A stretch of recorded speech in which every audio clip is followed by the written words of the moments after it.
Hi guys, welcome back to a new episode of Trading Basics. Today in this video, I'm gonna show you how you can sign up for your Robinhood Wallets account. Keep watching the video till the end. To sign up for your Robinhood wallet, firstly go ahead and launch open your Robinhood wallet application. The official page of Robinhood wallet will appear on the screen. Click on Get Started. On the next page, click on Create a new wallet option.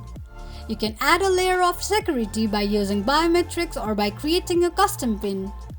Tap on any one of the options. Here, I'm gonna choose a custom PIN option. Create a 6-digit PIN code, confirm your new PIN by re-entering it. You can back up your wallet to Google Drive or back it up manually, or else you can also skip the process by tapping on Skip. Now all you need to do is tap on Let's Go. This is how you can sign up for your Robinhood Wallets account quickly and easily just in few steps. If you have any thoughts or queries, let us know in the comments section. Don't forget to subscribe to our channel. Also press the notification bell icon so that YouTube will notify you whenever we post a new video. I hope this video was helpful to you. Thank you so much for watching.